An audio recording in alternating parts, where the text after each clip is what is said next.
Hi, everyone. Welcome to a massive Monday market update. Looking forward to cracking into this one. Lots of relevant news happening in the last, say, 24 hours, but even sooner about Bitcoin's block congestion. Just quickly want to touch on, if you have not read it, please read the last week's newsletter that we put out on Thursday relating to the Fed, the end game, and the three scenarios we see that are likely to play out that all investors in this space need to know. We'll tell you how to play it, how to best position yourself, and just generally how to think about the whole situation and what we're seeing at a more deeper level. Hopefully simplified for everyone as well, because I know it can be very, very confusing. Mainstream media really has very little idea how to convey what's happening to the broader audience and the big picture.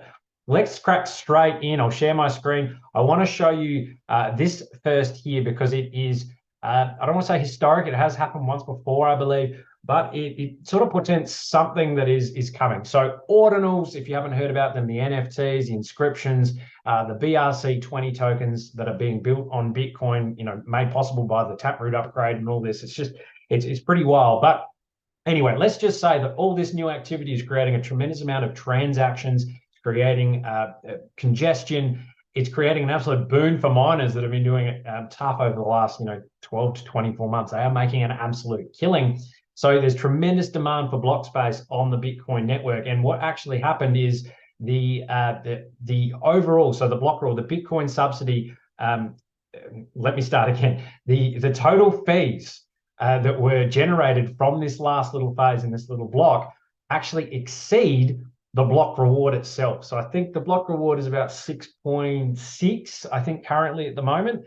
And that will be halved in the halving, coming up. But we see here the total fees was 6.7. So the total subsidy plus fees were 12.951. So miners are making an absolute killing. But again, it shows you that there are issues with the Bitcoin network. So hopefully this incentivizes exchanges, to help with the issue as well, start to move their wallets up from the current, legacy and maybe even some SegWit. That's a good start, SegWit, but they might start to move to, Taproot and Lightning, try and increase the throughput of Bitcoin. It is a minor concern in the short term. It can be looked as a positive and a negative. This is going to bring more and more miners on board to make the whole ecosystem security more robust, because there's just so much, there's more fees to be made, there's more money to be made, it's more lucrative, creates that bigger capacity of the network. So it is very, very interesting. But in the shorter term, there might be a bit of turbulence. And as we saw, Binance halted withdrawals because of the congestion. They're having issues facilitating all this. So again, they need to get their ass into gear and start upgrading some of their wallets to try and facilitate this.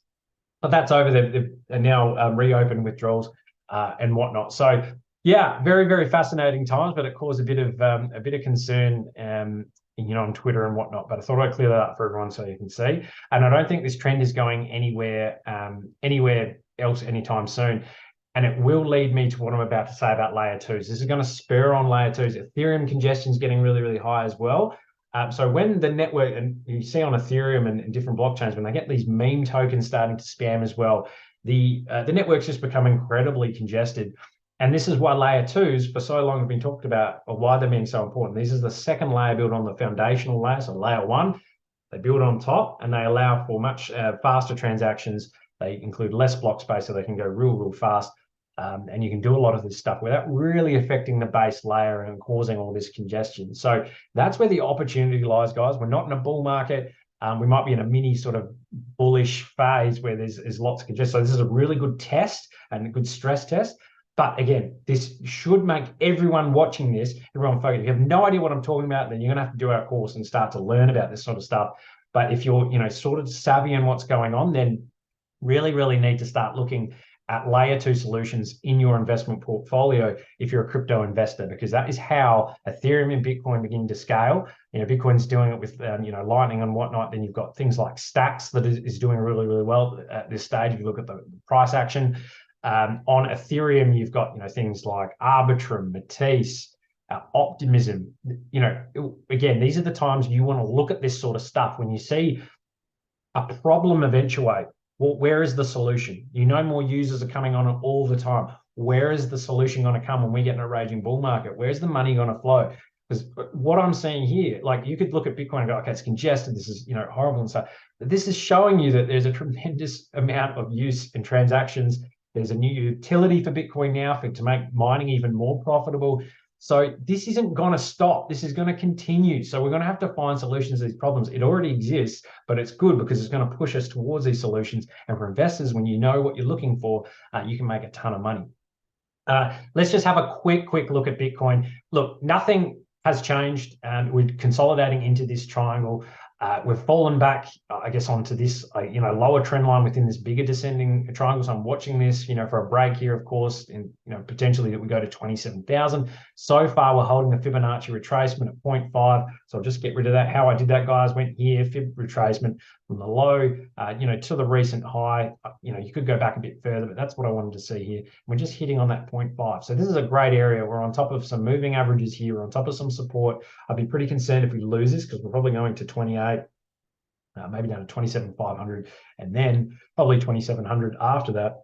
27,000 after that. But just broadly, Bitcoin's trying to consolidate for a bigger move. We haven't seen that yet. This is no man's land, guys. So if you're looking to trade this, you can try, but you're going to get chopped up. You really want to wait for a clear break of 30,000. Or a fall to 27 when we break through some of these areas, and you can trade below this or start looking at buying below here and then buying up here. You want to see that the punch through, the new trend sort of developing, or the direction starting to change in this range. Punch through from here, come up, retest support, retest resistance now as support, and then wait for the move higher. Same if we have a breakdown here, you want to see the retest of support now turn resistance, and we're going down to test lower levels. That's kind of how you can look at it and play it. Longer term investors don't care. They see this as a high value area, and they're just going to DCA and move through here, dollar cost average, that is. There's also right here, the case for bulls is we've got a minor hidden bullish divergence as well. And you've got the ordinal stuff, which again, you've got more volume, more transactions, more users. Generally, that means that price is going to follow that. Hash rate's going up, wallets are going up, all that's going up. So I would be very surprised if we're not above 30,000 in the next month or so, even sooner. But we can also retest these lower levels. We just don't know. So that's what the market's all about. You've got people that are betting it's going to go higher, people bet it's going to go lower. Just going to have to wait and see. This is what I was talking about in terms of layer 2. So layer 2B is a great resource that you can use. This is for Ethereum. So Ethereum, that we know all about the scaling issues on Ethereum. This is a bit more advanced than the whole Bitcoin side of things, so we'll stick to Ethereum. You can go here and see by total value locked away, where is all the capital being stored, and where is all the, I guess, the trading money going into, and going into staking protocols and whatnot. So total value locked. So all in the layer 2s in Ethereum, there's $9.15 billion locked away on these layer 2 protocols. And right now, Arbitrum is the leader for that. That only recently released a token. So that is a really interesting token to look at in terms of a value proposition. You've got Optimism rolling around here, DYDX, Matisse, a few others doing really, really well. But you can track here where all the money's going. And right now, Arbitrum has 66.53% of the total value locked away in market share. So watch layer 2s. I think they're going to get a lot of love here going forward, because we're all reminded suddenly again that these blockchains do get congested when there's a lot of traffic on them. It's only recently this is more becoming a Bitcoin issue because of things being built on it. Previously, it was just because people were transferring a lot of Bitcoin around the place and different things like that. But yes, very, very fascinating times. Now, Ethereum, we were just talking about Ethereum layer 2s because of the scalability. That's probably where a lot of money's going. Right now in the short term, the Ethereum chart, I do not like it at all. We're seeing the price action just starting to wane off, almost like a head and shoulders pattern here, which is reasonably bearish. This is on the 4-hour. So you've got here under the moving averages, that left shoulder went above, then we got this right shoulder under the 200, under 21, under the 50. Just doesn't look great to me. This looks like it wants to come down. Also, the RSI shows bulls losing momentum. Stock RSI is already sort of bottoming out. MACD looking like it wants to go further. So this area in here, again, I think wants to be tested out. Lower 1800s, maybe lower 1700s. If you get lucky down here at, crucial support, that would be just a diamond buyer, in my opinion. That's where I get very, very interested. But right now, Ethereum doesn't look too hot. And I suspect it's because of the gas fees. So, and not just that, it's probably just, technical and market structure, but the gas fees will not be helping. All right, let's move on over to Pepe. It's been on everyone's agenda. I'm going to be frank, guys. I hate this chart. I think it looks horrible. I could eat my hat on that. I had it as my cherry ripe. in Wednesday's session, and it went up, a ridiculous amount. So that was a really good get. Had a bit of a fake out to the downside though before, so it would have caused a lot of concern if you're in that, seeing that price action. But I don't like Pepe here. I see the meme coin thing just hyping out. Everyone's into it. Everyone's talking about it. Seeing gas fees rise. So it's going to make trading these meme coins more expensive and harder to do. When that starts to add up, you generally see this start to peter out as well.